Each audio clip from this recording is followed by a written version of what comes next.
लेकिन सबसे पहले आपसे मेहमानों का तारुफ करा देते हैं। हमें स्टूडियोज में सबसे पहले ज्वाइन कर रही हैं हमारी स्पोर्ट्स एक्सपर्ट, पाकिस्तान की साबिक क्रिकेट कप्तान, international cricket commentator, broadcaster, presenter and ICC hall of fame Sana Mir. अस्सलाम वालेकुम। वालेकुम कैसी हैं अस्सलाम, आप? अल्लाह का शुक्र। Thank you very much for joining us. साथ ही साथ हमें ज्वाइन कर रहे हैं former test cricketer, international cricket commentator, broadcaster and also presenter Bajid Khan. अस्सलाम वालेकुम। वालेकुम। कैसे हैं बाजिद भाई? अल्लाह का शुक्र। Thank you very much for joining अस। और साथ ही साथ हमें ज्वाइन कर रहे हैं हमारे expert, former test cricketer and of course the fastest bowler in the known universe, जनाब शुएब अख्तर साहब। अस्सलाम वालेकुम शुएब भाई, कैसे हैं आप? वालेकुम जी। जी मेरे ख्याल से 807 दिन 19,368 जो है वो इसके अंदर घंटे शामिल हैं, और उसके बाद फिर सेकंड्स की बात करते हैं तो 11,62,000 सेकंड्स भी इसके अंदर आ जाते हैं। ओवरऑल जो इम्पैक्ट रहा 2 से ज्यादा सालों का, और मेरे ख्याल से कुछ चीजें हैं जो हमें अब एनालाइज आज करनी है। शुएब भाई की तरफ जरूर रुख करेंगे, लेकिन एक चीज मैं जरूर कहूंगा कि उसके बल्ले से निकला जब आज फिर चिरागे फन हर मोड़ पर लगा के कहानी हुई है रोशन। बाबर आजम वापस आ चुके हैं। शुएब भाई क्या कहना चाहेंगे सबसे पहले इस इनिंग्स के बारे में?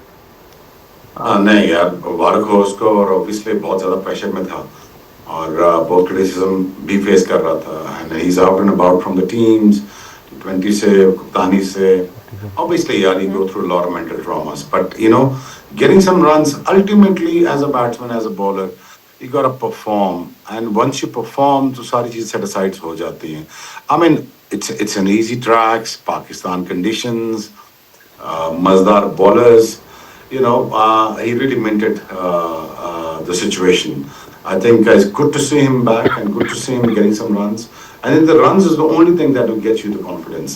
Nothing else in this world can save you once you're not getting runs. Once you're getting runs, यार, तो फिर आपके लिए life becomes very easy.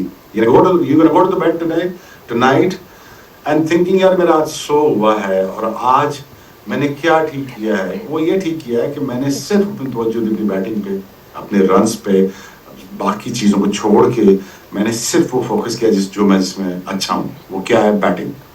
और hats off to him, well done Babar. I think keep going और keep showing your worth to the world, it is very important for you. बिल्कुल, ये 100 का जो इम्पैक्ट है ये बड़ा जरूरी है कि हम इसको गेज करें। उसकी वजह यह है कि आप 50 भी करते हैं, आप 70s में भी आ जाते हैं, लेकिन ये 100 जो थी, जो हम बार बार आपको ये बता रहे हैं कि 2 से ज़्यादा सालों का जो अरसा है, तकरीबन 2.25 महीने, उस 2.25 साल गालिबन, उसके अंदर बहुत सारी बातें की गई, in and out of the team भी होते रहे। हमने बार बार कंसिस्टेंसी के ऊपर बात की, लेकिन आज की इनिंग्स में जिस तरह शुएब भाई ने भी निशानदेही की, बाजिद भाई, कि थोड़ा सा चेंज ये नजर आया कि आज ही टुक हिज टाइम। नहीं, बाबर के लिए बहुत ज़रूरी, मतलब लॉन्ग वेट है, 2.5 साल बहुत लंबा अरसा है इतने बड़े प्लेयर के लिए, और वही क्वेश्चन मार्क्स, इसीलिए एक्सपेक्टेशन इतनी ज़्यादा है उससे कि ये प्लेयर है कि दरअसल जिन प्लेयर्स पे हमने बात की उन सब ने, फ़खर ने रन्स किए, बाबर ने मतलब 100 कर दिया, जो कि सारी कौम यही इंतज़ार कर रही थी। अब वो कल मैंने बात की थी सोशल मीडिया की, आज तो आग लग जाएगी क्योंकि बाबर इज़ बैक, तो वो तो बहुत ज़रूरी था। लेकिन अगर आप सुबह को या मैच से पहले अगर पूछते पाकिस्तान को कि किस तरह मैच जाना चाहिए, किसी फ़ैन से पूछते, किसी पैनलिस्ट से पूछते, तो वो कहते हैं यार ऐसे मैच होना चाहिए, फ़खर भी रन्स करे लेकिन बाबर 100 करे, और अबरार वापस टीम में आए वो भी आउट करे, हारिस रऊफ भी आउट करे, वो सारा कुछ हो गया, सारे बॉक्सेस टिक हो गए, सारा कुछ जो जो कलम इंक्लूजन्स की बात करें, लेकिन सबसे बड़ा बॉक्स, जैसे आपने भी कहा, सबसे बड़ा बॉक्स ये टिक हुआ है कि बाबर इस बैक 20वां उसका 100 हो गया, जो 19 पे काफ़ी अरसे से अटका हुआ था, और मतलब इंटरनेशनल क्रिकेट में उसका 100 नहीं हो रहा था, तो एक वो जो बैरियर है वो दोबारा ब्रेक, अब होपफुली वो कैरी ऑन करेगा, और बाकी फॉर्मेट्स में भी ये वो जो एक बैरियर था कि यार रन्स नहीं हो रहे, 100 नहीं हो रहा, वो अब वो टूट गया, वो प्रेशर हट जाएगा, और उस तरह जिस तरह पहले बाबर फ्री फ्लोइंग प्लेयर था, उसी तरह हम उसको दोबारा देखेंगे। ये इनिंग्स की अगर हम बात करें तो एक जो मिड विकेट की वो शॉट थी जिसमें वो हाथ उनका जो है वो एक छूट गया और एक हाथ से शॉट लगी, उसके अलावा जितनी भी शॉट्स उन्होंने खेली हैं, he is pretty much stayed in his comfort zone. जो बहुत अरसे से वो इम्प्रोवाइज एक्स्ट्रा करने की कोशिश कर रहे थे, वो शायद आज नहीं उन्होंने किया, आज ही प्लेड टू हिज स्ट्रेंथ। बिल्कुल, आई थिंक उनकी जो क्लास है उसके ऊपर हमेशा बात करते हैं। सबसे कम इनिंग्स में 20 सेंचुरीज सईद अनवर साहब का रिकॉर्ड तोड़ना ये कोई छोटी बात नहीं है, और ये रोज़ होता भी नहीं है, और जब से आए हैं, रन बनाने शुरू किए हैं, तो हर रोज़ कोई ना कोई रिकॉर्ड टूट रहा है। और सबसे अच्छी बात जो नज़र आई बाबर आजम की सीरीज़ में, जो मुझे नज़र आई, बहुत लाइट हार्टेड इंजॉय कर रहे हैं अपनी क्रिकेट को, जो सेलिब्रेशंस कर रहे हैं। एक अच्छा कैच भी, आप जब भी आप इस तरह से मूव कर रहे होते हैं, लाइटली मूव कर रहे होते हैं, इसका मतलब है मेंटली आप रिलैक्स हो चुके हैं। तो ये एक बड़ा अच्छा साइन है पाकिस्तान क्रिकेट के लिए कि आप रन्स करके तो वो और रिलैक्स ज़रूर हो जाएंगे, बट ये आपका जो टॉप प्लेयर होता है उसको आप चाहते हैं कि वो मेंटली रिलैक्स रहे। और इसमें बहुत क्रेडिट मैं ज़रूर दूंगी इस वक्त ऑब्वियसली जो टीम मैनेजमेंट है, कप्तान है, और ख़ास तौर पे जो ओपनर्स हैं। जिस तरह साइम और फ़खर ने ऊपर से स्टार्ट दे दिया था, आप 280 चेस करने जाए थे, पर किसी वक्त भी बाबर जिस वक्त आए, कोई रन रेट का कोई प्रेशर नहीं था। जब आपको इतना अच्छा स्टार्ट मिल गया तो शुरू में थोड़ा सा उन्होंने अपना टाइम लिया, एडजस्ट किया, और उसके बाद उन्होंने इनिंग्स को बहुत ज़बरदस्त। अच्छा, आपने अच्छी एक इंपॉर्टेंट चीज़ को एनालाइज कर दिया। आई थिंक ये बड़ा ज़रूरी है कि जो आज स्टार्ट पाकिस्तान को मिला इस चेस में, फ़खर जमान वापस आपको फॉर्म में नजर आए, साइम भी कंफर्टेबल लग रहे थे, अनफॉर्चुनेटली वो आउट हो गए, वरना लग यही रहा था कि दोनों बड़ा स्कोर करेंगे। है उनको बैक करना, क्योंकि आपको पता है कि यार ये वो क्वालिटी प्लेयर है जो आपको सिंगल हैंडेडली भी मैच जिताएगा। बाबर की आप मिसाल ले लें, इतना अरसा आप उसको बैक करते रहें तो उसने इवेंचुअली वो अपने लय में तो आएगा, और जब वो लय में आते फिर उससे बेहतर बैटर दुनिया में नहीं है। अगर आप उसके बरक्स अगर आप देखें, कोहली को भी कितने अरसे बैक किया गया है जब उसे रन्स नहीं हो रहे थे, तो वो अरसा जो है वो आपने बिकॉज ऑफ द फैक्ट कि आपने इतने साल इतनी कंसिस्टेंटली परफॉर्म किया होता है और इतने लेवल पे परफॉर्म किया होता है कि मेरा नहीं ख्याल कि आपको फ़ौरन ही ड्रॉप कर देना चाहिए, और इसीलिए आप वो मतलब आपने वो टाइम बाय किया होता है। एक बड़े प्लेयर और मतलब इस्टेब्लिश्ड और एक मतलब आउटस्टैंडिंग प्लेयर में यही फ़र्क होता है कि भाई उसने इतने दफ़ा परफॉर्म किया है कि आपको उसको बैक इसलिए करना पड़ता है क्योंकि आपको पता है कि जिस दिन ये वापस फॉर्म में आ गया तो आपकी टीम की शक्ल बदल जाती है, और वो ही हुआ। आज भी फ़खर ने रन्स किए, बाबर ने रन्स किए, तो आपकी टीम की शक्ल और जो कॉन्फिडेंस है टीम की बैटिंग यूनिट में वो बहुत अब स्काई हाई होगा। अनफॉर्चुनेटली इस वनडे के बाद काफ़ी अरसे के बाद हमारा कोई वनडे इंटरनेशनल होगा, क्योंकि इस वक्त हमारी वनडे टीम लग रहा है कि काफ़ी फॉर्म में आ गई, बिकॉज आपके मेन प्लेयर्स जो हैं सब इस मैच के बाद तो सभी फॉर्म में आ गए। बिल्कुल। आई थिंक ये जो पार्टनरशिप है जिसकी हम बात करें शुएब भाई, ये जो पार्टनरशिप का आज इम्पैक्ट हुआ है, 77 रन की पार्टनरशिप लगी, साइम अयूब, फ़खर जमान दोनों जो है बड़ी फॉर्म में नजर आए, कितनी इम्पैक्टफुल हुई ये पार्टनरशिप? अरे इम्पैक्ट के अलावा ना, it makes life easier for Rizwan and Babar ना, और जब वो न्यूट्रलाइज कर देते हैं सिचुएशन ऊपर से, तो फिर then they can take their sweet time. अगर बाबर रिजवान को रन बॉल खेलना पड़ जाता है तो फिर there is a problem. You always know this and we know this. लेकिन you know once you have Fakhar, once you have Saim, I mean ये दोनों को, मेरा तो ये ख्याल था कि इन दोनों को बारी नहीं देनी चाहिए थी, क्योंकि विकेटें बड़ी मज़े की हैं, बॉलर बड़े मज़े के हैं, बॉल बड़ा अच्छा आ रहा है। तो मेरी ये ख्वाहिश होती है कि फ़खर करे 100 लंबा, तो ये तो मैच में आपको 35 ओवर ख़त्म कर देगा। लेकिन again you know it really helps. जो आपको जो स्ट्राइक रेट का मसला पड़ता है, रन रेट का मसला पड़ता है, वो आपका ऊपर से ही गेटर हो जाता है। दूसरा प्लस यार प्लेइंग इन सब कॉन्टिनेंट, अगर यहाँ पे भी आप अच्छा नहीं खेलोगे, अच्छे यहाँ रन भी नहीं करोगे, यहाँ पे भी थ्रू द लाइन भी अगर आपको नहीं लग सकती हिट, तो मतलब फिर किधर मारनी है hit. So I think it's very easy this setting up the whole situation for Babar and rest of the people, Rizwan and everybody. तो वो अच्छा था, बहुत अच्छा था।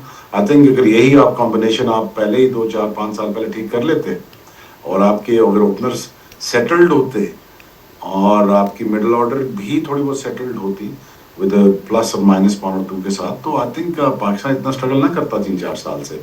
But of course there is a problem with selection, but now the team looks good and it's good here that everybody performing, everybody's taking wickets. Haris looking in a good form finally.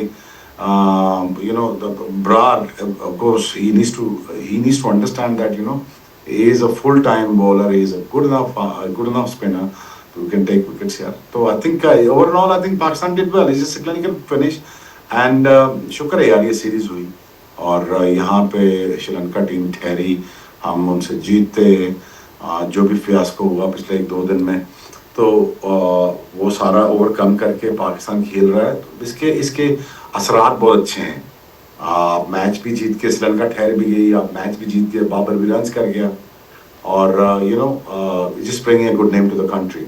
सो ये बहुत अच्छा हो गया पाकिस्तान के लिए, I am really happy for that. Shoaib भाई एक और भी चीज होगी और उसमें हमने ये देखा कि बाबर और रिजवान जो है वो मैच फिनिश करने में भी कामयाब रहे, तो वो भी एक पार्टनरशिप ने थोड़ा सा चेंज कर दिया सिचुएशन को, क्योंकि रिजवान भी बहुत ज्यादा क्रिटिसिज्म में नजर आ रहे थे क्योंकि उनकी इनिंग्स भी ये बड़ी उनके लिए शायद जरूरी साबित होगी।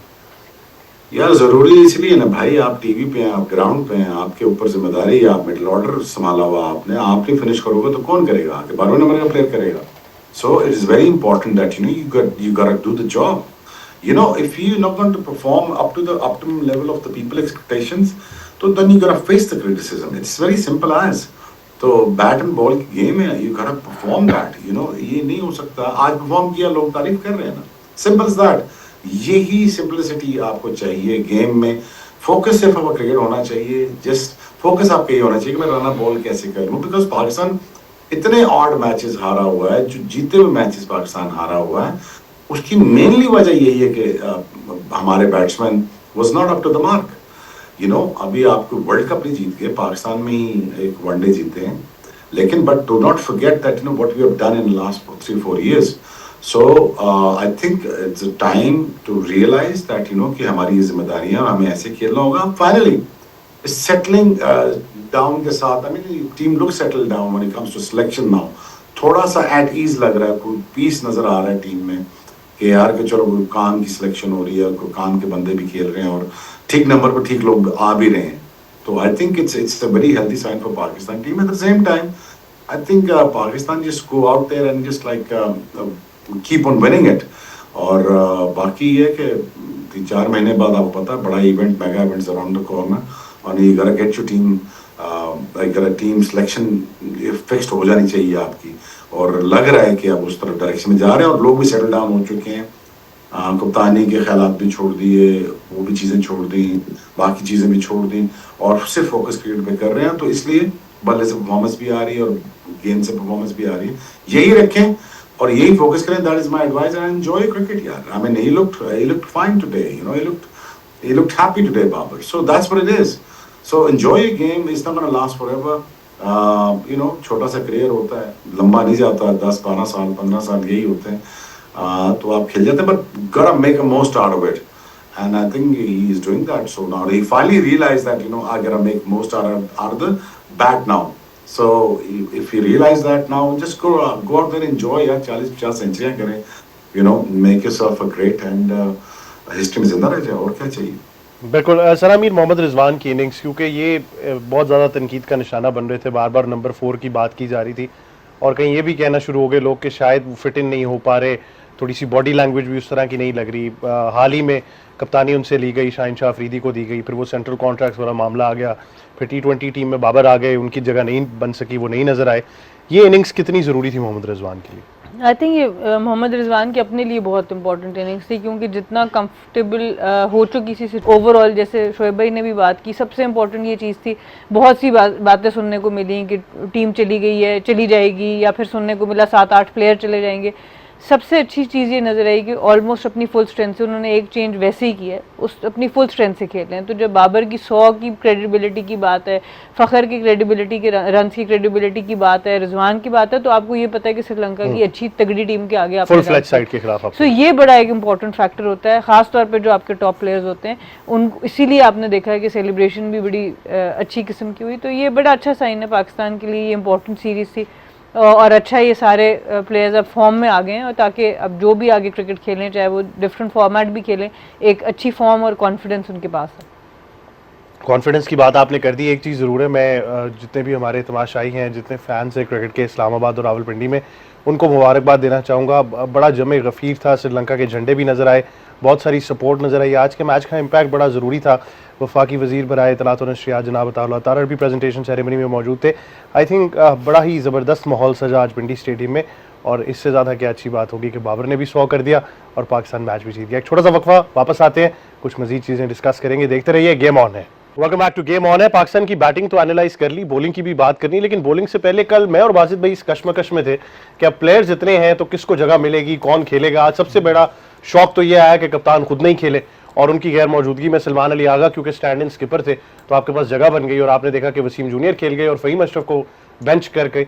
तो अबरार अहमद को जगह मिली और दोनों ने ही आई थिंक अच्छी परफॉर्मेंस दी। खास तौर पर अबरार की बात करेंगे तो वाजिद भाई वो सब लोग जिनके बारे में हम बात कर रहे थे मौका तो मिल गया, लेकिन अबरार खास तौर पर आप बार बार कह रहे थे कि आपका वनडे का वो कंप्लीट बॉलर है, मैच विनर है, और आई थिंक उससे आज फिर परफॉर्मेंस अच्छी दी।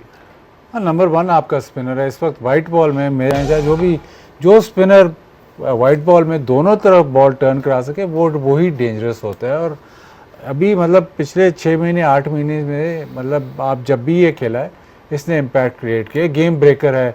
जिस तरह हारिस रऊफ और अबरार ने ही आज वो गेम ब्रेक उस तरह किए विकेटें लेके। और इसका खेलना मेरे हिसाब से कि हर मैच आपके पास इतने ज़्यादा, आप सोच रहे हैं कि बहुत दूर है वर्ल्ड कप, लेकिन इतने ज़्यादा मैचेस नहीं है। अबरार अभी बहुत थोड़ी क्रिकेट खेला है, as in international one day cricket बहुत थोड़ी खेला है, तो उसको भी आपको एक कंसिस्टेंट रन देना है। ये नहीं करना कि चलो ये अभी फॉर्म में है, ये बहुत अच्छी बॉलिंग कर रहा है, इसको हम रेस्ट करा देते हैं, क्योंकि buildup to the world cup आपने आइडेंटिफाई तो कर लिया है। मेरे हिसाब से तो आपका नंबर 1 स्पिनर है, तो आप उसको हर मैच खिलाएं, चाहे जो भी कंडीशंस हो, अच्छी कंडीशंस हो, बुरी कंडीशंस हो, वो आप उसको खिलाएं, क्योंकि वही आपको आगे जाके बड़े टूर्नामेंट में, अगर आपने देखना है बिल्डअप टू द टूर्नामेंट, आपने बड़े टूर्नामेंट में उस पर काफ़ी आपने रिलाई करना है। तो उसको पूरी तरह एक तो तैयार करें, प्लस उसको कॉन्फिडेंस दे कि नहीं यार, हम तो जैसा भी पिच है, जैसा भी ग्राउंड है, छोटा ग्राउंड है, बड़ा ग्राउंड है, पिच बैटिंग है,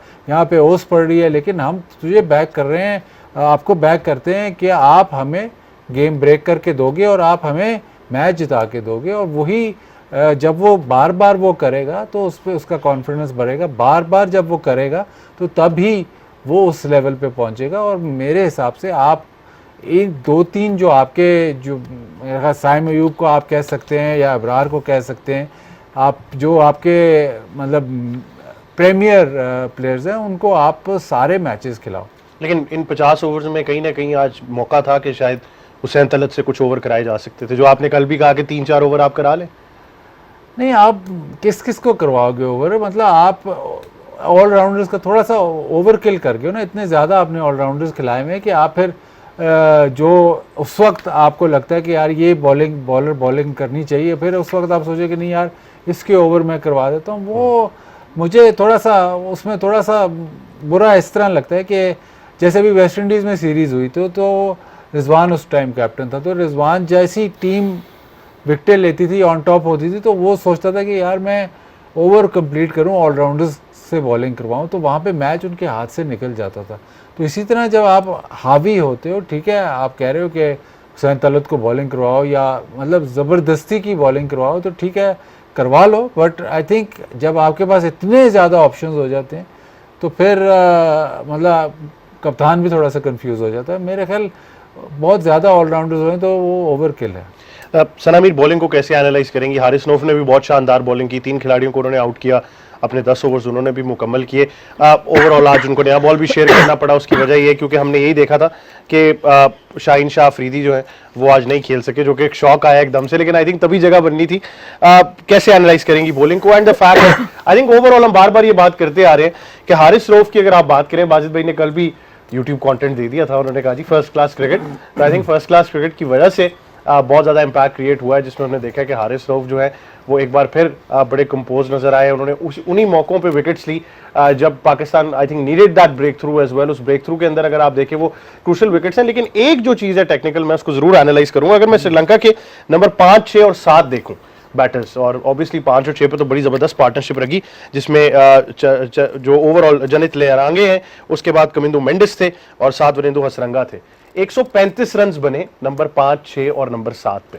वो थोड़ा सा मुझे जरूर एक तशवीश है कि आखिरी जो 10 ओवर्स हैं या 15 ओवर्स हैं वो हम 7 की इकोनॉमी के साथ कंसीड करना शुरू कर देते। देखिए हमने मिडिल ओवर्स में पिछले मैच में भी अच्छी बॉलिंग की थी और इस मैच में भी अगर आप देखें तो मिडिल ओवर्स में ही आपने अच्छी बॉलिंग की। शुरू में इस दफ़ा अच्छी चीज़ ये थी कि हमने 5 दफ़ा 7 मिडिल ओवर्स में इनके साथ फुल सपोर्ट में अबरार भी शामिल थे, और इसीलिए जो हम 11 की बात करते हैं कि कॉम्बिनेशन बहुत ज़्यादा इंपॉर्टेंट होता है, क्योंकि आज आप मार्जिन ऑफ डिफीट भी देखें, क्योंकि ऑब्वियसली आप बाद में आप ड्यू फैक्टर का भी आपको फ़ायदा हुआ बैटिंग में, लेकिन फिर भी आप इस तरीके से एक बड़े मार्जिन से जीतने में कामयाब हुए क्योंकि आपकी ओवरऑल 11 ठीक थी। तो बॉलिंग में थोड़े एक्स्ट्राज आई थिंक उसके ऊपर देखना पड़ेगा पाकिस्तान को, बट अदरवाइज नई बॉल को भी थोड़ा सा और बेहतर कर सकते हैं, बट मिडिल ओवर्स में उन्होंने बहुत अच्छी बॉलिंग किया है। फिर एट द एंड थोड़ा सा जब पार्टनरशिप लगी वहाँ पे थोड़ा सा आई थिंक और इम्प्रूव हो सकती है, बट ऑब्वियसली जब आप पिंडी की विकेट पे खेलेंगे तो बॉलर्स के लिए ऑलरेडी काफ़ी टफ होता है, आपको उस पर कंट्रोल करना बैटर। वो ट्रिकी सिचुएशन ये है कि अगर शाहीन अब obviously when he is completely fit captain है, वो वापस होते हैं तो फिर इस इक्वेशन में से किसी एक को चेंज करना पड़ेगा। आई थिंक मेरे ख्याल से अब शायद हारिस रऊफ का कोई पता नहीं, सीरीज भी आप जीत चुके हैं, उनको आप रोटेशन पॉलिसी के तौर पे शायद कह दें कि क्योंकि आप, या नसीम ने भी 2 मैच खेले, क्योंकि आपको बहुत इंपॉर्टेंट है फ्यूचर की तैयारी भी करना। आपने सब चाहेंगे कि सारे प्लेयर्स कॉन्फिडेंस में आ जाएं। सिर्फ इस वजह से मैं हारिस रऊफ को कह रही हूँ कि आप सीरीज जीत गए तो मे बी आप नसीम को एक और चांस दे दें कि शायद वो 2-3-4 आउट करके थोड़ी सी एक परफॉर्मेंस गेन कर ले। बट ऑब्वियसली आपके पास अब ऑप्शन मौजूद है। शाहीन ने आज ना खेल के ऑब्वियसली एक बड़ी अपॉर्चुनिटी दी है अपने टीममेट्स को, बीमार थे या जो भी ऑप्शन था, बट ओवरऑल जो टीम का कॉम्बिनेशन था वो बहुत अच्छा लग रहा था, क्योंकि आपके पास एक स्पेशलिस्ट स्पिनर भी था, आपके पास बॉलिंग भी ऑलमोस्ट पूरी। जी भाई, हारिस रऊफ देखें, अभी बहुत क्रिटिसिज्म हो रहा था हारिस रऊफ पे। हारिस रऊफ T20 में सबसे डिफ़िकल्ट ओवर्स करते हैं, तो वो ज़्यादा मतलब हाई रिस्क ये है कि वो रन्स देंगे भी, वो हाई रिस्क ये है कि वो जिस टाइम ओवर कर रहे हैं तो उनको रन्स होंगे भी, तो बहुत ज़्यादा उस पर क्रिटिसिज्म हो रहा था। अगर again format different, one day cricket में आप ऑस्ट्रेलिया के ख़िलाफ़ जीतते हैं सीरीज़, जो कि बहुत रेयर होती है, वहाँ पे सबसे इम्पैक्टफुल आपका बॉलर हारिस रऊफ। फिर आप साउथ अफ्रीका के खिलाफ जीतते हैं सीरीज़, वहाँ पे भी हारिस रऊफ बहुत ज़बरदस्त परफॉर्म करता है। मेरे ख्याल उस टाइम ये शायद मुझे सही तरह याद नहीं है, तो शायद प्लेयर ऑफ द मंथ भी उसमें नॉमिनेट होता है। तो आप वनडे क्रिकेट में हारिस रऊफ जो है बहुत इम्पैक्ट क्रिएट करता है, आप विकेटें लेता है, वो एक्स्ट्रा पेस जो है वनडे क्रिकेट में बहुत डिफरेंस क्रिएट करती है। एक और जो सिलसिला अब शुरू हुआ है उसमें पाकिस्तान को फ़ायदा होना चाहिए। अब जो 34 ओवर के बाद एक ही बॉल लगता है, तो आज भी आपने देखा बॉल रिवर्स ज़रूर हो रहा था, तो वो रिवर्स का आपको फ़ायदा होगा, और हारिस रऊफ जिस पेस से करता है वो उसमें भी आपको फ़ायदा दिला सकता है, क्योंकि वो उसकी पेस ज़्यादा है और रिवर्स स्विंग का। आपने कह दी वनडे बेस्ट फॉर्मेट, तो फिर T20 not for Haris Rauf? नहीं, मैंने ये नहीं कहा, मैंने ये कहा है क्रिटिसिज्म उसकी T20 पे बहुत ज़्यादा होती है। वनडे का उसका जो रिकॉर्ड है, मतलब वनडे में वो ज़्यादा अच्छी बॉलिंग करता है, बट T20 में आप उसको सबसे मुश्किल ओवर कराते हो। ज़्यादा एंड के ओवर करेगा या बीच के ओवर करेगा, वो सबसे मुश्किल ओवर्स हारिस रऊफ में। आपका वो डेजिग्नेटेड डेथ बॉलर है, तो जब डेजिग्नेटेड डेथ बॉलर को रन्स होते हैं तो सडनली वो हाईलाइट बहुत ज़्यादा हो जाता है ना। अगर आपने डेथ बॉलिंग करनी ही नहीं है तो आप तो कभी हाईलाइट होगे नहीं। आपको अगर फ़र्ज़ करें आपको 10वें ओवर में या 11वें ओवर में 20-25 रन होते हैं तो आप हाईलाइट नहीं होगे। अगर आपको 17वें ओवर, 18वें ओवर या 19वें ओवर या 20वें, मतलब उन ओवर्स में आपको 18-20 रन होते हैं तो आप ज़्यादा हाईलाइट होते हो। तो मैं ये कह रहा हूँ कि उसकी रिस्क ज़्यादा है, क्योंकि वो करता ही वो वाले ओवर है, हर मैच में उसने करने ही वो वाले ओवर हैं, तो उसकी रिस्क बहुत ज़्यादा है कि उसको रन्स होंगे, और जब उसको रन्स होते हैं तो फ़ौरन उस पर उंगली उठाई जाती है। तो इस वक्त आपका प्रीमियर बॉलर है, आप वाइट बॉल क्रिकेट में आपका प्रीमियर बॉलर है। शाहीन शाह अफरीदी यस कैप्टन है, उसके बाद हारिस रऊफ आपका प्रीमियर बॉलर है। बिल्कुल, लेकिन बहुत से लोगों का ये भी एतराज़ है कि अगर आप जिन ओवर्स की आप बात करें जिनमें ज़्यादा रन T20 में पड़ते हैं, कि आप अपने स्किल लेवल को देखें, क्योंकि बार बार वो यॉर्कर, वो डेप्थ ओवर्स में यॉर्कर मिसिंग है, इतने पेस के ऊपर अगर उसके अलावा आप मुझे बता दें कि उसके अलावा आपके कौन है बॉलर जो एंड में बॉलिंग कर सकते हैं? एक मोहम्मद वसीम है जिसको आप खिलाते नहीं हैं, उसके अलावा मुझे बताएं कौन? नसीम शाह एंड के ओवर्स में स्ट्रगल करता है, उससे नहीं होती। शाहीन शाह भी ज़्यादातर जो है ऊपर से ओवर करता है और बीच में आके करता है, एंड के ओवर्स में उसको भी प्रॉब्लम होती है। तो आप सिंगल आउट करके तो नहीं कह सकते ना कि यार स्किल लेवल ठीक है, एंड में रन्स होते हैं उसको, बट आपके पास और ऑप्शन है क्या? आप प्रीमियर, आपका बॉलर वही बनता है ना, और उसने इतने सालों से वही बॉलिंग की है और उसने आउट किए हैं आपके लिए। तो आप एकदम ये कह दें कि स्किल लेवल इसका इम्प्रूव होना चाहिए, बिल्कुल आपकी बात वजह है, बट ये कह देना कि नहीं यार हारिस रऊफ की वजह से ही हम हारते हैं, कि हारिस रऊफ ना वो ओवर करे, तो आप मुझे बताएं कौन ओवर करता? नहीं, फिर somebody has to step up ना। अभी भी इक्वेशन में आपसे इसलिए पूछ रहा हूँ कि शाहीन वापस आ जाते हैं। मैं तो खैर तीसरे वनडे के लिए नहीं, ओवरऑल पूछ रहा हूँ कि आपको फिर कॉम्बिनेशन क्या खिलाने, क्योंकि बड़ा वाजे लगता है कि फ़हीम और हुसैन तलत में से तो एक ही खेलेगा, लेकिन नवाज को भी आपने लाजमी। ये वाजे कहाँ लगता है, ये तो हुआ है ना, लेकिन ये वाजे नहीं लगता। मसला ये है कि आप ऑलराउंडर खिलाते हो और रुझान आपका ऑलराउंडर की तरफ ही है, एक ज़्यादा ऑलराउंडर खिलाते हो। इसमें तो ये भी मुझे तो लगता है कि नवाज जिस किस्म की बैटिंग करता है आप उसको 6 नंबर पे खिला सकते हो। अगर आपको इतना ही है तो नवाज को आप 6 नंबर खिलाओ, क्योंकि वो हर मैच में ऑलमोस्ट जिस किस्म की बैटिंग कर रहा है। जब पाकिस्तान अंडर प्रेशर है तो वो आके तेज़ रन्स करता है, जब अच्छे रन्स हो रहे हैं तो वो आके ज़्यादा इम्पैक्ट क्रिएट करता है। और जब से अभी रिसेंटली इसका जब से कमबैक हुआ है, बॉलिंग तो इसने की है लेकिन बैटिंग में बहुत इम्पैक्ट कर रहा है। तो आप उस पर भी मतलब जैसे कुछ साल पहले शादाब बहुत रन्स करते थे, तो आप शादाब पे फिर ज़्यादा कॉन्फिडेंस रखो ना, ठीक है जी ये बैटिंग में ज़्यादा रन्स कर रहा है तो इसको एज बैटिंग ऑलराउंडर खिला लो। ये जब इंडिया में वर्ल्ड कप हो रहा था तो ये बड़ी डिस्कशन हमने की थी यहाँ बैठ के कि Shadab should now be looked as a batting allrounder. अगर उस स्किल को आपने डेवलप करनी, बहुत सारे प्लेयर्स आपके सामने ही हैं, बहुत सारे प्लेयर्स एज बॉलर्स आए और बाद में बैटर्स बन गए। तो अगर बहुत सारे प्लेयर्स अगर बॉलिंग, ये तो छोटा सा चेंज है ना, अगर आप बॉलिंग ऑलराउंडर आए तो आप बैटिंग ऑलराउंडर भी हो सकते हो। ये मतलब ऑलराउंडर्स में भी ऐसे हुआ है कि कई प्लेयर्स जैसे एंड में रज़ाक ज़्यादा इम्पैक्ट बैटिंग में कर रहा था, आप उससे पीछे चले जाएं तो ऐसे भी प्लेयर्स हैं जो शुरू में आपके बॉलिंग ऑलराउंडर से, उसके बाद जब एंड ऑफ देयर करियर्स वो बैटिंग ऑलराउंडर्स बन गए। तो आप उस तरह भी देख सकते हो। तो थोड़ा सा आउट ऑफ द बॉक्स अगर आपने देखना है तो इस तरह भी देख सकते हो। बट मुझे लगता है, अभी भी लगता है कि जिस किस्म की बैटिंग, और नवाज़ आप ये याद रखें, नवाज़ जब आया था तो इसने एक लिस्ट है कि मैच में 170 किया था। तो ये मतलब पूरा बैटर ही आप इसको कंसिडर करें तो ये 6 नंबर पे आप इसका भी सोच सकते हो। तो इंस्टेड ऑफ अगर आपके पास वो इम्पैक्टफुल बैटर नहीं है जो कि 6 नंबर पे खेल सकता है, आप नवाज का भी सोच सकते हो। बिल्कुल, आज 7 ओवर उन्होंने किए तो एज अ कंप्लीट बैटर तो सोच ही लेंगे, बट ये भी देखना है कि बॉलिंग में उनको कितना यूज़ करना है। लेकिन हारिस रऊफ की क्योंकि बार बार बात करें, वो एक्सेप्शनल आज, और ओवरऑल भी उनका इम्पैक्ट बहुत ज़्यादा रहा है। कल भी बाजिद भाई ने हाईलाइट किया था कि वो जो फर्स्ट क्लास के मैच खेले उसकी वजह से लेंथ बड़ी इंप्रूव होगी, आपने भी कह दिया। लेकिन जो बार बार हम बात करने की कोशिश कर रहे हैं वो यही है कि somebody has to step up, और अगर वो रोल हारिस ने अपने लिए डिफाइन कर लिया है तो फिर शायद अपने स्किल, अपनी आर्मरी को ज़रा ज़्यादा इन्हांस करने की ज़रूरत है। देखिए, हारिस ने तो जो काम करना है वो करना है, बहुत ज़रूरी है, क्योंकि एज एन इंटरनेशनल प्लेयर आपको बहुत ज़्यादा रीड किया जाता है। जब आप एक ख़ास तौर पे डेथ बॉलिंग स्पेशलिस्ट बन जाते हैं तो दूसरी टीम्स भी आपकी हर वेरिएशन को, आप कौन सी क्रीज को कहाँ से यूज़ करते हैं, तो आप अंदर लेके आएंगे बॉल, कहाँ से बाहर लेके आएंगे, कब यॉर्कर करेंगे, वो सब चीज़ें रीड होनी शुरू हो जाती हैं।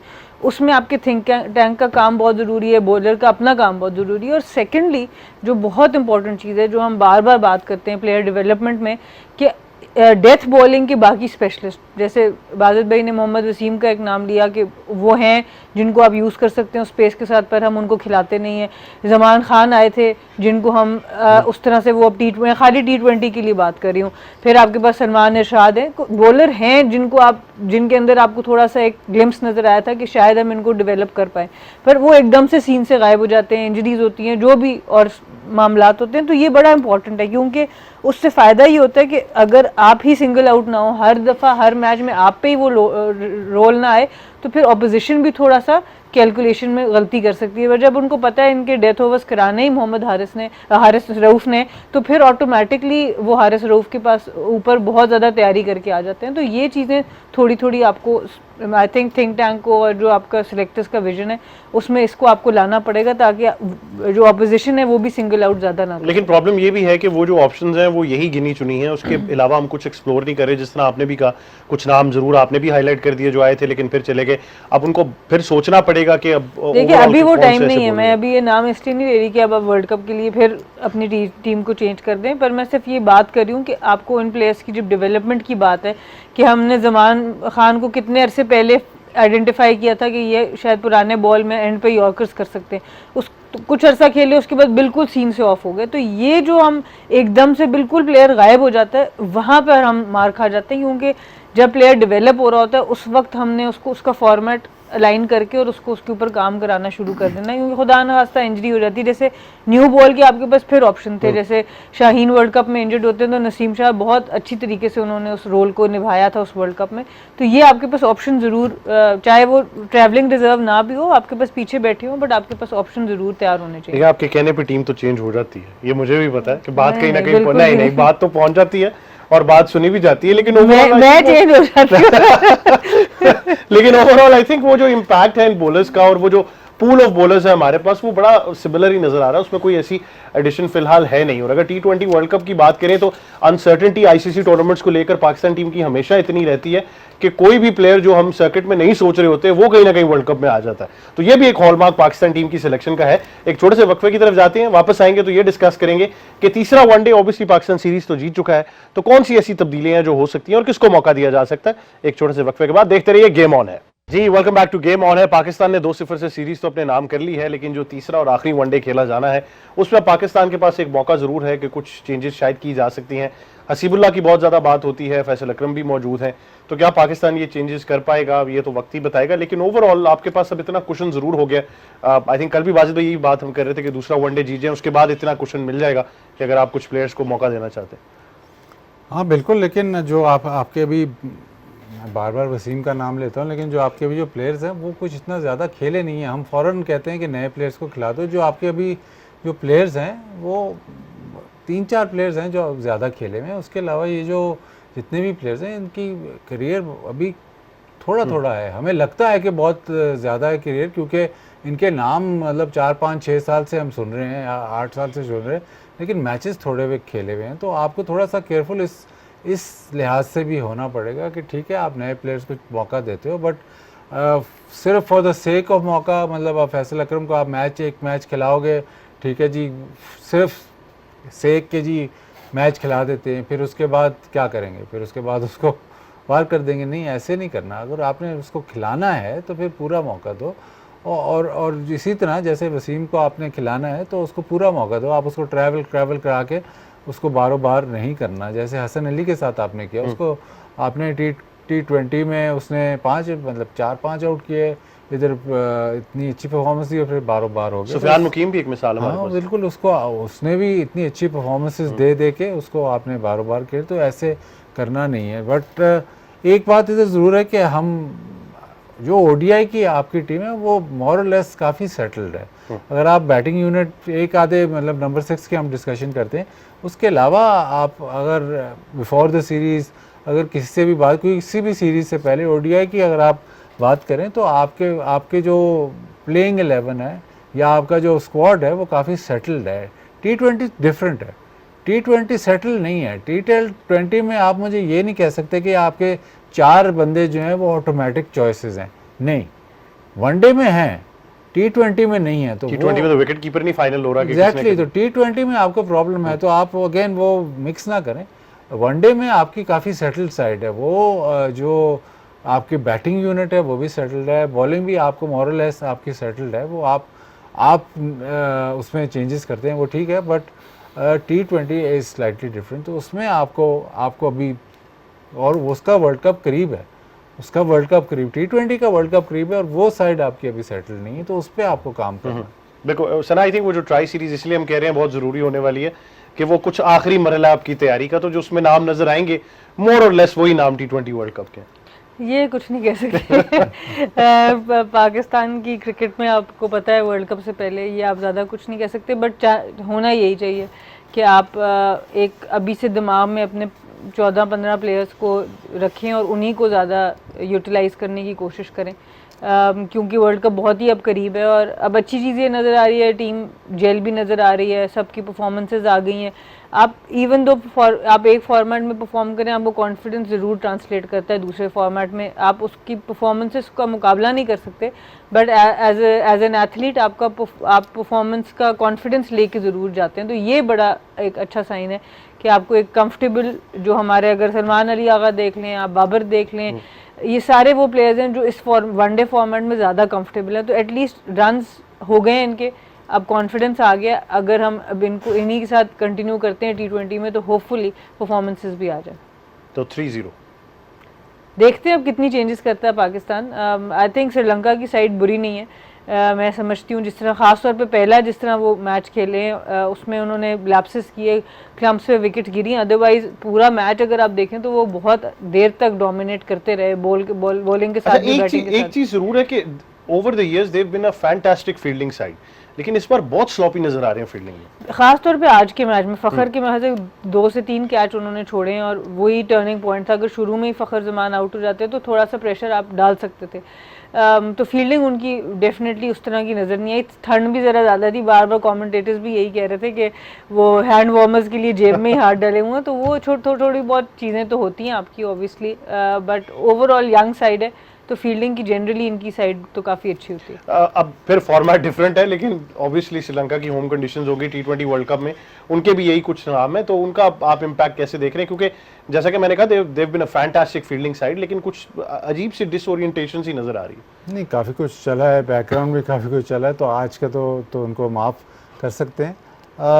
तो आपको यूट्यूब कंटेंट का काफ़ी शौक है, आपको मैं यूट्यूब कंटेंट देता हूँ, लेकिन ये मेरी अपनी मतलब मेरी अपनी पर्सनल ये ओपिनियन है कि आज हालांकि बहुत कॉम्प्रिहेंसिव विक्ट्री है, 8 विकेटों से आप जीते, आपने बड़े कंफर्टेबली 289 चेस किया, वो सारा कुछ हुआ, लेकिन मेरे हिसाब से जो आप पहला मैच जीते हो वो ज़्यादा मतलब कन्विंसिंग था? नहीं, कन्विंसिंग नहीं, वो ज़्यादा इम्प्रेसिव था, क्योंकि वहाँ एलिमेंट्स आपके ख़िलाफ़ थे और उसमें आप मैच जीते और आपने डिफेंड किया। जब बैटिंग फर्स्ट थोड़ा सा उस तरह इतना आसान नहीं है, बैटिंग सेकंड ज़्यादा आसान है, और उसमें भी आपने मतलब जब बैटिंग फर्स्ट में मेरे नहीं ख्याल कि आपने इतने ज़्यादा रन्स किए थे कि आप कंफर्टेबली मैच जीते, लेकिन आप डिफेंड कर गए, वो ज़्यादा इम्प्रेसिव था। आज एलिमेंट्स आपके साथ थे, खेले आप बहुत अच्छे, लेकिन एलिमेंट्स भी आपके साथ थे, तो मुझे ऐसे लगा कि जब पहला मैच पाकिस्तान जीता है तो वो वहाँ से आप शायद सीरीज़ ही जीत गए थे, क्योंकि दूसरा मैच फिर टॉस हार के श्रीलंका ने मैच नहीं जीतना था, क्योंकि फिर गैप बहुत लंबा हो गया। बट देखते हैं अब अगले मैच में क्या होता है, अगर पाकिस्तान चेंजेस करता है या नहीं करता, और टॉस का भी एलिमेंट है, अब सर्दियां हैं, प्लस बॉल थोड़ा सा गीला भी हो रहा है, तो वो एलिमेंट ज़रूर है। अब तो खैर जो ट्राई सीरीज उस ट्राई नेशन सीरीज उसमें भी देखना पड़ेगा। अगर फुली फिट शाहीन है तो वो खेलेंगे तीसरा वनडे, तो फिर ऑब्वियसली आपको एक चेंज तो वैसे ही नहीं, कप्तान तो खेलेंगे, कप्तान अगर फिट हुए तो खेलेंगे, तो चेंज तो होगी उसमें। होपफुली मोहम्मद वसीम को एक और मैच मिलेगा। I think rotation Haris Rauf ने आउट किए हैं, रोटेशन शायद नसीम शाह ना खेले, तो वो देखना होगा। अब्रार को भी अब आप कंसिस्टेंटली मैचेस खिलाएं, क्योंकि वाइट बॉल का मैं बार बार कह रहा हूँ कि वाइट बॉल का आप सबसे अच्छा स्पिनर है आपका। अच्छा, हमारे टॉप 4 ने परफॉर्म कर दिया आज, हमने देख लिया, पहली पार्टनरशिप भी अच्छी रही, दूसरी पार्टनरशिप भी अच्छी रही। पाकिस्तान का बहुत ज़्यादा मसला तभी आया जब बाबर रिजवान आउट हो जाते थे, तो उसके बाद हम ज़रा वेवर्ड लगे और वहीं से मैच हमारे हाथ से निकल जाता था। लेकिन एक इंसान जो इस इक्वेशन में कम्प्लीटली फिट होते आ रहे हैं वो सलमान अली आ गए। आज तो खैर उनकी बारी नहीं आई, लेकिन अगर आज भी कोई ऐसा मौका आता तो डेफिनेटली वो इस सिचुएशन में अपने आप को बड़ा एंजॉय करते हैं। ऑब्वियसली T20 के कप्तान जरूर है, लेकिन आपने भी कहा वनडे उनका फॉर्मेट है। हिम एट नंबर 6 जो है, नंबर 5 नंबर 6 की जो एक वो स्लॉट सी बनती आ रही है, वो कितना कुशन मिला पाकिस्तान को to bat for a longer period of time? आपने कहा पहला वनडे ज्यादा इंप्रेसिव था, वो भी इसलिए कि सलमान की और हुसैन की पार्टनरशिप लगी। Exactly, Salman Ali Agha one day cricket, test match cricket में बहुत मतलब आपके लिए बहुत ही इंपॉर्टेंट प्लेयर हैं। आपने बाबर रिजवान की बात की, शायद मैं कंफ्यूज हो रहा हूँ, क्योंकि बाबर रिजवान का ज़्यादा T20 में हम बात करते थे कि T20 में वो लंबे रन्स करते हैं, तो मिडिल ऑर्डर उस तरह परफॉर्म नहीं कर सका और वो कैरी करते थे हमें। वनडे क्रिकेट में आई थिंक जो सलमान अली आगा ने इससे पहले जो 100 किया था वो रिजवान के साथ में 350 चेस करना था, वहाँ पे 100 किया था, तो वो मिडिल ऑर्डर में तो वो तो एक, अब जो चाहे हुसैन तलत ने रन्स किए हैं, लेकिन मुझे अभी भी नंबर 6 का स्लॉट जो है वो स्लाइटली ओपन लग रहा है। बाकी तो आपके इस वक्त मेरे ख्याल स्लॉट्स पूरे ही हैं, क्योंकि साइम है, फ़खर है, बाबर है, रिजवान है, सलमान अली आगा, ये स्लॉट्स तो पक्के हैं। नंबर 6 का अभी भी मुझे लगता है कि अभी भी ओपन, क्योंकि हमें तैयारी उस चीज़ की करनी है। अगर आपको 20 गेंदों पर 50 चाहिए, बिल्कुल नंबर 6 वाला आपका स्लॉट अभी भी ओपन है। वो आपको देखना है कि ठीक है, हुसैन तलत से आप परसिस्ट करते हो, फिर हुसैन तलत ने अपनी गेम थोड़ी सी चेंज भी करनी पड़ेगी। यस, वो बहुत अच्छा प्लेयर है, वन लिस्ट ए में उसका बहुत ज़बरदस्त रिकॉर्ड है, लेकिन वो नंबर 4 पे खेलता है, वो अपने आप को थोड़ा सा टाइम देता है, तो वो आपने देखना है। बाकी मुझे तो लगता है कि आपके जो जो बैटिंग में सारे तकरीबन ऑलमोस्ट वो स्लॉट्स पूरे ही हैं, और जब फ़खर या साइम अयूब लंबे रन्स करते हैं तो वो मैच वैसे ही एक साइड पे करते थे, लेकिन फिर भी नंबर 6 वाला जो है वो थोड़ा सा ओपन है। जी, any name you can think of for that number 6 spot one day cricket में? जैसे बाजिद भाई बात कर रहे हैं, आप नवाज को भी ऊपर लेके आ सकते हैं नंबर 6 पे, और फिर आपके पास नीचे फ़हीम का ऑप्शन ज़्यादा बेहतर होगा हुसैन तलत के बरक्स, क्योंकि उस जगह पर जिस तरह की बैटिंग आपको रिक्वायर्ड है। अभी एक और प्लेयर हमारे फिट हो रहे हैं, शादाब, जब तक फिट हो चुके हैं, जब तक अब उनकी बॉलिंग वापस आती है तो वो भी एक ऐसे प्लेयर हैं जिनको आप बैटिंग और बॉलिंग दोनों में यूज कर लेकिन अगर मैं आपको कहूँ कि वो एज अ बैटर प्राइमरली वापस आ रहे हैं तो फिर ये अब आपकी सोर्सेज कहाँ से हैं अब हमें नहीं पता, बट ऑब्वियसली आपको वो देखना होगा कौन फिट है कौन नहीं है, बट आई थिंक यही नाम है। अभी तो 2027 का वर्ल्ड कप काफी दूर है, लेकिन अभी से आपके दिमाग बनाना लेकिन 2026 का T20 वर्ल्ड कप बिल्कुल साथ है, और शायद अभी अब फिर आप मिक्स ना करें ना, क्योंकि उसके टॉप 4 फर्क है फिर उसमें रिजवान अभी तक तो नहीं नजर आए थे। नहीं, वाइस कप्तान की भी स्लॉट ओपन है T20 क्रिकेट में। मैंने कहा वैसे ही मैं याद दिला दूं, क्योंकि बार बार ये बात हो रही है। आई थिंक इट्स मोर और लेस अब तो कंफर्म हो चुका है, पीसीबी ने भी कहा है कि he is 100% fit to join the T20 side. 12:30 बजे आप ऐसे पहेलियां बुझवा रहे हैं, कभी गूगली कर रहे हैं, वाइस कैप्टन। आपने खुद कहा मुझे यूट्यूब कंटेंट का शौक है। नहीं, आपको ये शौक है ना। 12:30 बजे यूट्यूब कंटेंट नहीं हो सकता। यूट्यूब कंटेंट जितना भी निकला 12:30 बजे ही निकला, उससे पहले मैंने यूट्यूब कंटेंट नहीं निकाला। अभी वनडे की बात हो रही है, अब आप वाइस कैप्टन पे चले गए, मुझे तो पता नहीं वाइस कैप्टन कौन है, T20 में कौन है वाइस कैप्टन? नहीं है आपका कोई भी वाइस कप्तान नहीं। आप कहाँ से कहाँ बात, तो मैं यही तो आपको निशानी दे रहा हूँ कि वो जगह ओपन है अभी स्लॉट वो।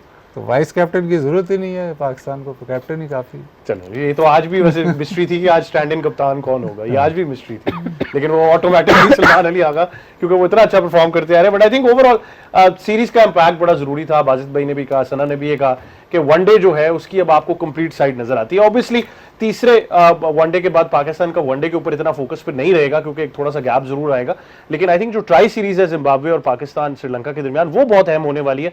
उसमें कुछ नाम ऐसे जरूर होंगे जिनको शायद ट्राई किया जाए कि वो T20 वर्ल्ड कप की जो तैयारी है वो क्या होनी चाहिए, कोच और कप्तान किस प्लान के साथ जो है वो जाते हैं, और सिलेक्शन में किसका अमल दखल होगा, ये भी एक बड़ी अहम गुफ्तगू है। बहुत शुक्रिया बाजिद भाई, thank you very much for joining अस।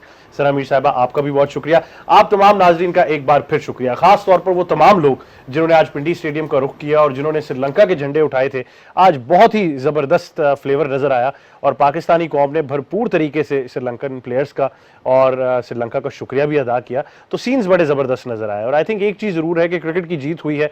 ये सीरीज इंशाल्लाह इख्तिताम पजीर जब होगी तीसरे वनडे के बाद, साथ ही हम फिर ट्राई सीरीज पर चले जाएंगे जिसमें जिम्बाब्वे, पाकिस्तान और श्रीलंका एक बार फिर हमें नजर आएंगी।